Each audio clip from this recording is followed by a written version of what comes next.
Doctor Bhupen Hazarika জন্ম শতবাৰ্ষিকী অনুষ্ঠানটো পৰিচালনা কৰাৰ বাবে আমি এখন কেন্দ্ৰীয় সমিতি গঠন কৰি দিছিলোঁ আৰু সেইসকল ব্যক্তিক লৈ আমি গঠন কৰি দিছিলোঁ যিসকল ব্যক্তি জীৱনকালত ডক্টৰ ভূপেন হাজৰিকা দেৱৰ সৈতে বিভিন্ন সময়ত জড়িত হৈ আছিলে। আজি ভূপেন হাজৰিকাৰ পুত্ৰ তেজ হাজৰিকা, তেওঁৰ নাতি চেজ হাজৰিকা আৰু তেখেতৰ ভাতৃ সমৰ হাজৰিকা, ভাতৃ বোৱাৰী মনীষা হাজৰিকাকে আদি কৰি পৰিয়াল আৰু তেখেতৰ সান্নিধ্য লাভ কৰা কেইবাগৰাকীও ব্যক্তি এই শতবাৰ্ষিকী অনুষ্ঠানৰ সদস্য হিচাপে উপস্থিত আছিলে আৰু সকলোৱে বিভিন্ন ধৰণৰ পৰামৰ্শৰে আজিৰ সভাখন সমৃদ্ধ কৰি তোলে।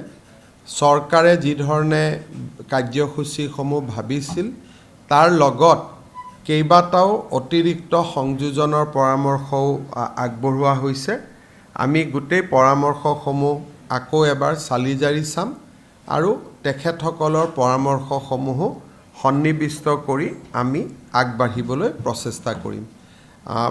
পৰামৰ্শবিলাক বিশেষকৈ প্ৰায় 40 গৰাকী ব্যক্তিয়ে তাতে যিহেতু পৰামৰ্শ আগবঢ়াইছিলে, গতিকে পৰামৰ্শৰ তালিকাখন অলপ দীঘল, সেইকাৰণে হয়তো মই একে আখৰতে ইয়াত ক'বৰ কাৰণে সম্ভৱ নহয়, কিন্তু আপোনালোকক আমি নিশ্চিতভাৱে এই বিষয়ে জনাম।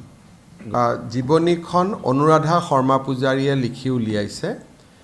তাক আমি পিয়াৰ ৰিভিউ বুলি যাক কয়, আৰু এবাৰ আমি তাক পৰীক্ষা কৰোৱাম আৰু ভাৰতৰ 23টা ভাষাত ভূপেন হাজৰিকা দেৱৰ এই গ্ৰন্থখন অনুবাদ হ'ব আৰু প্ৰায় 4 লাখতকৈও অধিক কলেজ, মহাবিদ্যালয়, লাইব্ৰেৰী, চৰকাৰী কাৰ্যালয় বিভিন্ন ঠাইত আমি ইয়াক পঠিয়াম আৰু তাৰ লগতে অসমতো আমি 10 লাখ লোকলৈ আমি পঠিয়াবলৈ চেষ্টা কৰিম।